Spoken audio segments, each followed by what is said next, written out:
อย่าเล่าเรื่องบินสูงในฝูงไก่ อันนี้หมายความว่าแนวใดข้อยสิมาเล่าเรื่องให้ฟังเด้อ เพราะว่ามันมีอยู่ช่วงหนึ่งเนาะที่ว่าข้อยไปปรึกษาเรื่องธุรกิจเนาะแล้วก็ไปเว้าให้หมู่ฟังว่า อืมตอนนี้ธุรกิจของข่อยก็คือข่อยต้องการอยากเลี้ยงไก่เนาะอยากเลี้ยงไก่คือเลี้ยงไก่นี่มันดีนะข่อยก็เว้าเนาะว่าเลี้ยงไก่นี่ดีอยู่บ่ว่าขี้นี่เฮาก็สามารถขายได้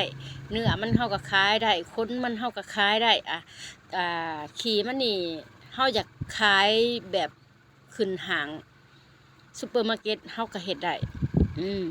โดยวิธีการแนวนั้นแนวนี้เฮาก็ว่าไปเนาะแต่สิ่งที่เขาเจ้าแนมเห็นคือเขาเจ้าก็จะตอบเฮามาบอกว่าถามแท้ๆเถอะจนเฒ่ามึงสิคิดสิเอาตักขี้ไก่เนี่ยไปขายจนเฒ่าเลยวะมึงสิเฮ็ดเวียกไปตลอดชีวิตเลยวะอันนี้คือสิ่งที่เขาเจ้าคือเอาง่ายๆเลยมันบ่จำเป็นแม่นเฮาเป็นผู้ตักเข้าใจบ่มันบ่จำเป็นแม่นเฮาเป็นผู้ตักถ้าผู้ที่คิดเรื่องธุรกิจแล้วถ้าคิดได้แต่เขาเจ้าคิดบ่เห็นภาพแหมเขาเจ้าคิดแต่ว่าเฮาต้องเอาแรงงานไปใส่ไปเฮ็ดอย่างเดียวคือบางคนน่ะจะเน้นแต่ว่าธุรกิจข่อยเนี่ยมันปังมันดีมันแน่ปังบ่ฮู้แหละฮู้แต่ว่ามันดีสำหรับข่อยพ่อเนี่ยประมาณนั้นเนาะแล้วก็จะเว้าทุกอย่างให้มันดีมาเบิดเลยอันอาชีพอื่นบ่ดีแต่ที่จริงแล้วทุกอาชีพเนี่ยมันจะดีจะก้าวขึ้นหรือจะลดลงมันขึ้นอยู่กับวิธีการคิดของเฮานี่แหละเนาะ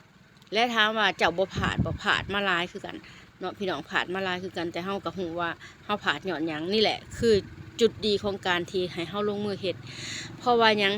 เพราะว่าคันเฮาลงมือเฮ็ดน่ะต่อให้เฮาพลาด